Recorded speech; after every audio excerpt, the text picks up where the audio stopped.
Patch 725 is incoming with a dance studio, a Black Temple Timewalking, and the Tomb of Sargeras raid. Wait, what?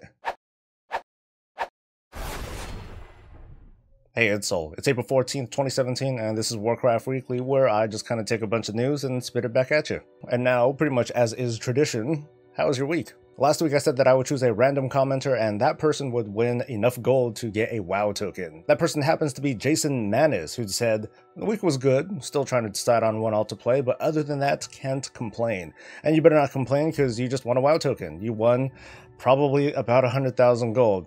Not bad. Send me a message with your battle tag along with your social security number, a permanent address. Well, just send me your battle tag and then we'll talk about the trade. As for me, I got all the BlizzCon tickets that I need and I am like super happy and relieved. Dude, you don't understand. So like on Saturday, it's like 9:59 and me and my wife are sitting together and you know, one of my guys is also on chat and all of us are hitting the refresh button. She steps out for a minute. I get into the whole purchase thingamajig. She comes back and I'm like frantically trying to you know, punch in like the credit card information and all that stuff, and I'm stumbling, and she doesn't say anything, but I could just feel it, you know, or at least this is all going on in my head, where she's like, do you not know how to 10 key? Why are you stumbling? Why do you keep backspacing? Can you not read the damn credit card thing? And in my head, I'm like frantic. I'm like, don't mess up, don't mess up. If I blink, if I hesitate, I might lose out on the tickets like I did on Wednesday. I'm gonna be so disappointed, and oh my god. But actually, like, nothing was happening. Yeah, I like stumbled a little bit, but there's no actual tension going on. It was just, you know, all up here. But I know it's like not for like a hell long time, but I'm like really excited. It's gonna be me and 8 other suckers. We're all gonna get together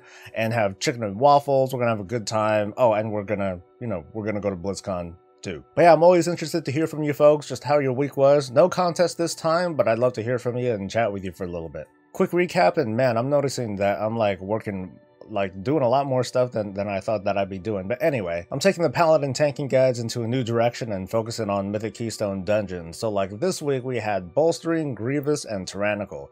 And so I showed like 1 or 2 samples of a normal dungeon run with us with me and mostly the guild. And I'm gonna be doing this every week with, you know, hey, this is this week's affixes and here's me suffering through it and kind of talking about it. So stay tuned for that one. Feel free to subscribe if you want to keep track of those videos. More and more players are flying, so I thought I'd do like a quick ode to the different modes of travel that we used to have in Legion until we started flying. Casual gold is chugging along, whether I'm dragging my feet or if I'm living the high life. This time we got to see my more successful tune, and I talked a little bit about, you know, just how I function. Did a video essay on why I think 7.2 is very, very different from other patches, and I'm gonna get more into that later now that 7.2.5 is on the PTR. The Riddler's Mindbender mount was found, and I did a quick guide on all the pages and, you know, where to find all this stuff. The really cool thing though was the adventure with just watching the community come together and try to find this thing. So I just want to give one more shout out to the WoW General Secret Finder channel over on Discord. It was a really cool community to watch, like all the speculation about, you know, hey, we're gonna find this clue, or hey, let's, you know, here's the information that I'm getting from this book or this novel or the Chronicles. You know, it was an amazing thing to see. Oh, and I'm also streaming in the morning now. It's just a quick 1-hour thing where I just come in and chat and hang out and chat with you folks. I'm gonna be doing it like semi-regularly, so just stay tuned for hopefully like a fixed time that I'll do it. Usually it's like I wake up and you know, I do some errands and stuff and then I get on, but well, just stay tuned for that. So this week the Legion Fall campaign continues, and this time we're able to advance our order hall through the research as well as get a new champion. This champion increases our cap to 6, and from the order advancement we can either increase that cap even further to 7, or if we can get a new kind of disposable follower. I happen to choose the disposable follower, and I probably shouldn't have. I don't think that was a good idea. Like, they do okay and they unlock stuff, but I think in hindsight, I think I'd rather have that extra slot so I can level more of my champions at once, get all of them up to the titled rank, or, you know, whatever the hell that thing's called, and then they can just wreck phase. My original plan was to go for the disposable guys and then switch over as soon as all my current champions have that titled thing, you know, and then they're all able to kick ass on their own. Then I would introduce, you know, the extra champion. But it's all good. It's just water under the bridge at this point, right? So, I mean, once I get that final trait in like, I think 3-4 days, if I feel like it, then I can just switch it back and it won't be a big deal. Over the weekend, we got to experience the command building, which in my opinion, I know that people were kind of dogging the command building because it doesn't really do much. I think it's just cool from a world quest standpoint. Like, those things like kick ass. Like, you get the cool bubble and it gives you extra damage, or you have a sudden demon hunter come from the sky and just wreck face, and I'm like, holy crap, it just made things a lot more comfortable and easy. As of right now though, on US Realms, the Mage Tower is back to humiliate me and make me feel like a pretty garbage protection paladin. And I'm not trying to inflate and think that, oh, I'm awesome, I should be able to get this thing done. What's going on? That's not the reality of it at all. For those who are close to getting it, good luck. Unfortunately, I won't be able to do too much practice on trying to get this thing down. I'm going to be out for the weekend. That's just how it goes, and better luck next time for me. By this time, you should have found this cave with a whole bunch of different chests in it, and, well, just an opportunity to lose a lot of nether shards or to come out big. I'm not too big on gambling, so it's like whatever for me, but just curious, hey, feel free to share your story as to, you know, your big wins or your big losses. I think I had a little bit of both when I was trying to stream this the other day. So we're going to talk about the 7.2.5 patch on the PTR, but first, I guess I just want to vent and bitch a little bit about the differences between 7.2 and 7.2.5. And this is me semi-echoing the video that I did on Monday that kind of railed on 7.2, but now it just kind of underlines the point that Blizzard kind of screwed up how they're releasing these patches. Part of it comes from Ian's panel back in BlizzCon 2016 when he was talking about, okay, like this, you know, 7.1, 7.2, 7.3, those are going to be considered like large patches where there's lots of content and blah blah blah. Whereas the 0.5 patches, those are designed to be mostly like class changes, rebalancing mechanical changes to classes and specs, and on top of that, small features that just happen to be able to fit into that sort of patch deployment schedule. The marketing and the announcements and, well, basically the messaging though just doesn't seem to have quite matched what's going on. The 7.1 patch brought us Karazhan and the Trial of Valor, but apart from delaying the Trial of Valor raid with respect to BlizzCon that was happening around that time, the patch and all the data that was associated with it pretty much matched. 7.1.5 data-wise didn't give us a whole lot. It gave us like the micro holidays and I believe like the Brawlers Guild, you know, some other small things, but it also happened to come out for the Nighthold raid. Despite the data from the Nighthold raid being on our computers for like months and months and months, or basically when Legion came out, it wasn't unlocked until then. So in a way, you can say that 7.1.5 is the Nighthold patch. What's really maddening for me is that 7.2 is called the Tomb of Sargeras patch. It's like being marketed that way. They've got the trailers and all that good stuff.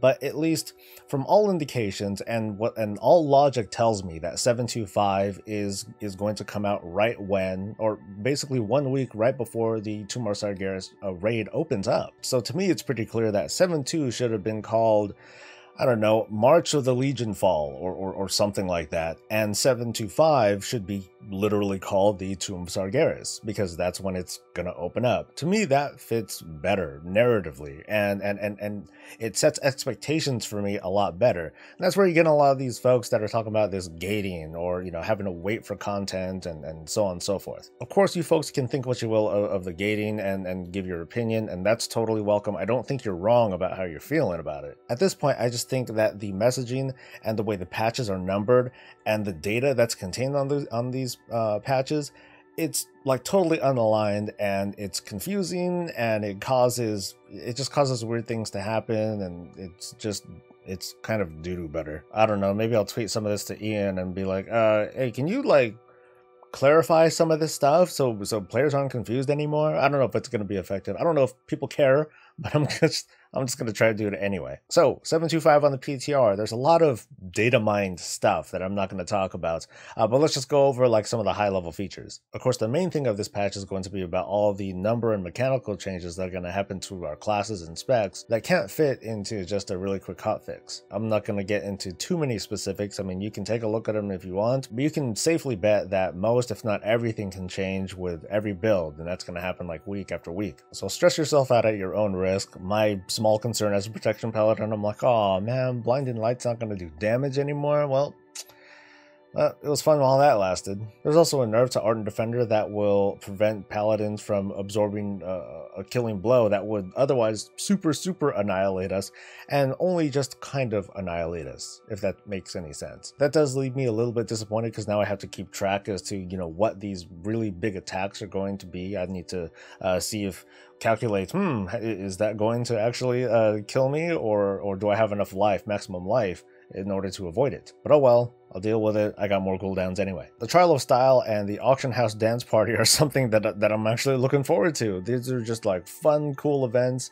I'm really curious about the Trial of Style. I haven't gotten into the PTR to really try it out yet. I'm going to try doing it over the weekend. Maybe I'll do a quick video of what my experiences and impressions are on it. But I think they're going to be fun little distractions. The big one though is Timewalking, and you know, I'm looking forward to this one. At first, I thought it was going to be kind of like the 10th anniversary Molten Core raid, where, you know, you just kind of cram a bunch of people in and people are just going to die a lot and corpse run their way through, you know, through the raid. This one's going to be a little bit different though. There's a lot more thought into this, and here are the compromises that was made, because I was concerned about just how trivial that they might make the Black Temple Timewalking raid be. But here's what's going on. It's going to be flexed from 10 to 30 players, but it's not going to be a random queue. This is something that you have to create a pre-made group for. Now this can cause some weird social awkwardness because, one, it's a pre-made group sort of thing, so you can expect social barriers such as, oh, you must have God knows whatever achievement or item level or whatnot. But at the same time, this is Timewalking. You're going to get scaled down. So what sorts of expectations are players going to have now? Do you need to have like the Black Temple achievement?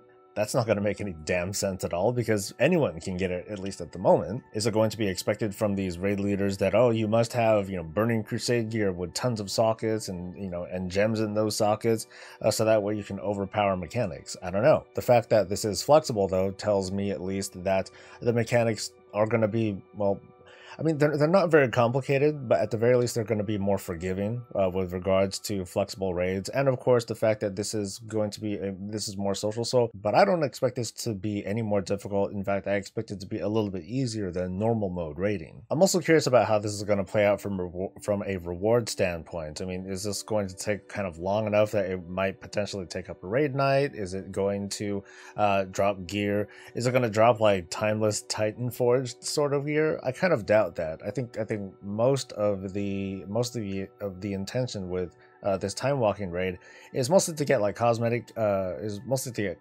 gear, ensembles, and things like that. But then at the same time, I'm like, well, why don't I just go into the damn raid myself and just farm stuff hella fast? From the looks of it, or at least from this data mined information, these ensembles are a way to get this sort of gear faster, so that way you don't have to continually farm, you know, week after week in order to get it. But there's kind of a value to that too, and that sort of takes away from the efforts that players made farming these old raids, even though there's not a lot of effort to do it. Just the sake of trivializing those previous efforts, it gives me a weird feeling. Overall though, despite me being a 12-year player, I did not walk into the Black Temple at all back in the day. I was just kind of locked in Karazhan forever. So I am looking forward to trying it out and experiencing at least a modicum of what it was like being a Burning Crusade raider. Okay, it's probably not going to be anything like it, but but they're making the attempt. I'm not going to be mad at that. Timewalking raids are something that people have wanted ever since they talked about Timewalking dungeons. So I'd like to get your thoughts and opinions on what you think that Black Temple Timewalking is going to mean for you, or for your raid, or for the game as a whole. What more could happen? What other raids might we see, or what more raids do you want to see? And that's pretty much it. I know 725 had a build out, but there's just not enough to explore yet, or there's not enough to really talk about or make conclusions on. But you can expect more content from me from this 725 PTR patch cycle as I review things or give quick guides on how to do whatever it is that they're going to have us do in 725. So Jason Manis, you just want a WoW token, just call me, or else next week I'm gonna try and do this again. As always, you can hit me up on Facebook or Twitter. I stream on YouTube and Twitch, so feel free to follow, subscribe, you know, keep track of whenever I'm broadcasting. You guys and girls, have a good weekend. I'm Soul. Stay breezy, guys. Yeah, stay breezy, guys.